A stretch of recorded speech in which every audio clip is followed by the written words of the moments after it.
A vitamin to raise my vitality, man.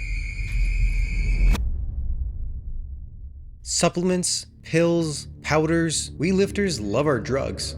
Okay, so supplements. Supplements are one of those things where if you've been lifting long enough, you've probably run into them at some point or another. Whether you've been experimenting with protein powder or trying more niche things like ashwagandha, I think they have a place in our lifting journey. So today, I want to talk about what supplements I take, why I take them, and how they've been benefiting me not just in the gym, but my overall health and life in general. Okay, so what I think I'll do is I'll start listing my supplements in no particular order, but let's start with the vitamins, which also happen to be the pills. First up, we got vitamin D3.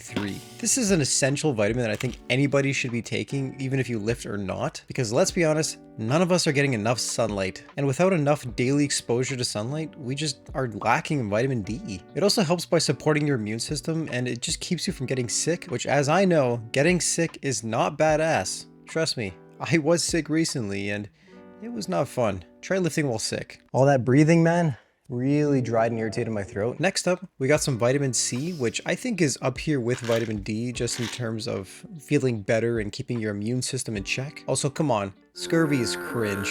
But yeah, I've been taking vitamin C for so long that I kind of forgot what it's like to live without it. I mean, it's not like it's a game-changing vitamin. I think it's more of just like a maintenance pill. So that sounds weird. But I was someone who used to get sick multiple times a year when I was younger. Like I'm talking up to 4 or 5 times even. And since I started taking vitamin C when I was a teenager, I get sick maybe once a year, twice if I'm really unlucky like I was this year. Probably a combination of my lifestyle just getting healthier over time, but I like to think the vitamin C is doing something there. Okay, so next up we got magnesium, specifically the bisglycinate version of it. There's so many different types of magnesium, and honestly, I don't even want to bother looking into them, but I just chose bisglycinate because it's meant for muscle recovery in particular, which, I mean, this is a lifting kind of video, so muscle recovery is nice. But I also started taking it because I heard that it's good to help you fall asleep, and according to my sleep tracking, I've been able to fall asleep in less than 10 minutes, so I don't know if that's like a flex or something. And obviously if you can fall asleep faster, then you can recover longer and you can get more sleep in a shorter amount of in-bed time. I was using my Apple Watch to track my sleep, and now I've been using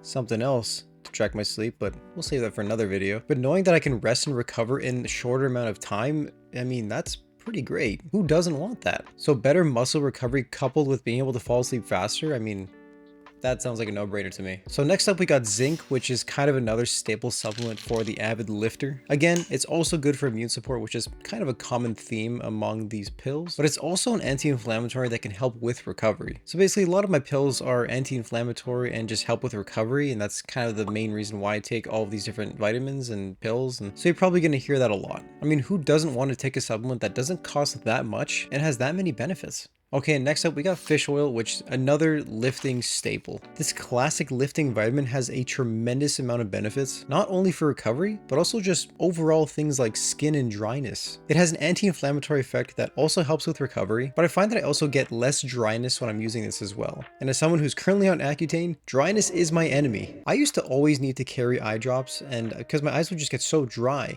And this was also when I was a gamer, and I was gaming for like 8 hours straight, so my eyes were very strained. So here's your problem. You're a gamer. But since taking fish oil, this has not been an issue. Also, if you have acne, hey, it's an anti-inflammatory and can potentially help you with it, so don't sleep on fish oil, bro. This is some powerful shit. I'm probably only scratching the surface with the benefits, by the way. I'm just kind of listing what I think has been helping me. I mean, do your own research, because some of these supplements might not do anything for you. Sometimes this one supplement might be the thing you're missing that could be potentially boosting you. I don't know. Again, do your own research. Don't just start taking random pills, okay? Martin Mondays. And speaking of pills, the last one we got are probiotics. This one's pretty straightforward, but you've probably heard of the gut being referred to as the second brain. And the only way for it to flourish is if you build up good gut bacteria. I feel like this is leading up to a sponsor segment. What the hell am I saying? So the best way you can do this without supplements is to be eating a lot of fermented foods like kimchi or sauerkraut. I mean, I do eat those from time to time, but I don't eat those every single day. So taking probiotics are probably the next best thing. Again, it's a supplement. It's supplementary to your lifestyle. It's also good for digestion and can contribute to your immune health. Again, something I keep saying over and over again. So these are all just good things to have. This is a newer supplement that I've been playing around with for the last year or so I don't know how concrete it is. I also haven't noticed any crazy effects like the other ones. I mean, I feel like this one has less of effect compared to things like fish oil or vitamin D, but I think it's still a good supplement to have in my stack, and If I were to cut one, this would probably be the one. So these are the pills that I take every single day, and I have them in this little pill organizer thing. It's nice because it just goes from like Monday to Sunday. You've probably seen these before. I mean, they're for old people, but yeah, I guess I'm old now. So this is what a typical day would look like. I don't want that to spill out. Oh shit. I was just trying to show you my drugs. And yes, these might be overkill, especially for someone at my age and my lifestyle, but for how inexpensive they are and for how many benefits they can potentially provide to me, I don't mind paying the cost. I personally never cheap out when it comes to my health, and neither should you. Okay, so next up we got the powders, which are usually workout oriented, and that's why I own so many shaker bottles, because they all end up going in here at some point or another. And this would include obvious things like protein powder. So let's go down the list, starting with, well, protein powder. I think this one's very straightforward, but protein powder is just amazing for getting that last bit of protein, especially when you're trying to cut or bulk. And it's just a convenient way to hit that protein goal of 1 gram per pound of body weight, which I think everyone should be going for if you're taking your lifting seriously. And it's definitely a supplement that I find way more useful in the cut because you're trying to get the same amount of protein, if not more, but with less calories. That is really tough. Try eating 160 grams of protein and 2,000 calories. It's doable, because I do it every day, but it's not easy. And this is how I make sure I get it. But yeah, this is just like a staple and beginner-friendly supplement, especially if you're just getting into lifting. And obviously, we love chugging powder if it results in bigger muscles. Okay, and then we got creatine. And again, creatine is another one of the supplements that if you've been lifting, you're probably already taking it. And I won't talk much about what it does or how it works because, I mean, honestly, there are way better videos out there that can explain it better and in more depth, and they can do it way better than me too. But for me, I just take 5 grams in the morning and I just take it as soon as I wake up because it's when it's most convenient for me, and I don't really think much about it. Creatine's pretty badass, and it's like protein powder where if you've been lifting for a while, you're probably already taking those 2 supplements. I mean, those are 2 of the main ones that everybody takes. But yeah, I guess in a nutshell, I should probably explain what it does. It basically just helps with water retention or something, and then it just like fills your muscles up more, and it kind of adds like a pound or 2 of muscle.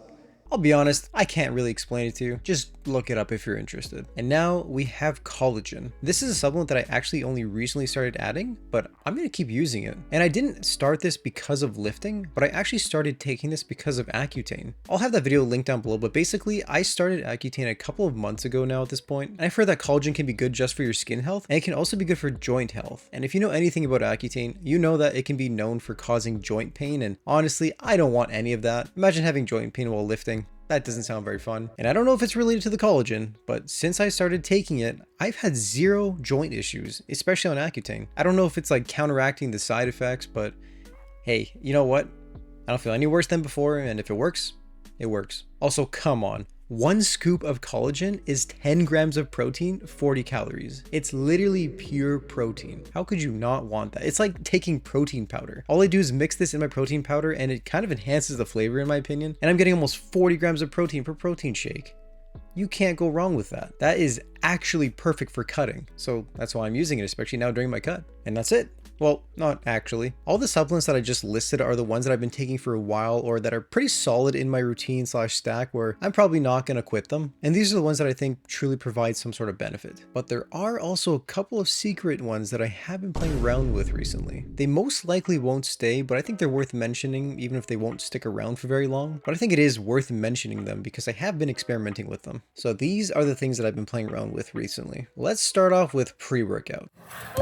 So pre-workout is nothing new to me. I've been on and off it for the last couple of years. I mean, I think it's pretty cool. I think it has a spot in some people's lifting arsenals, but it's just not something that I think I want to stick with. So I quit pre-workout a good few months ago and I just stuck to pure coffee because I love coffee, gives me caffeine, tastes good, no chemicals, whatever, right? It's pretty natural. But recently I started taking pre-workout just because I've been feeling a little extra tired, probably from the Accutane. Man, does that give you a boost, especially if you really need it. It's a good pick-me-up, but it's something that I just don't want to rely on every day because I feel like it's a very slippery slope where once you start pre-workout, it is very hard to quit. They always put the spoon at the very bottom. Oh my god, this feels so wrong. Wait, shit. I watched a video that my friend Yvonne on YouTube uploaded where he talked about quitting caffeine, and he did raise a good point. You don't want to be dependent on a drug just to function. Now I think having 1 or 2 cups of coffee is okay, but when you're taking pre-workout every day because you just can't lift without it, that's obviously taking it too far. I wouldn't want to live like that. Getting hooked on pre-workout is really easy because your body just adjusts to it. And I've already started noticing this where it's becoming harder to lift without it. And I've only been taking it for like probably a couple weeks, maybe 3 weeks at this point. Now I'm thinking of keeping it around just for those really hard leg days with Bulgarian split squats. Oh, yeah.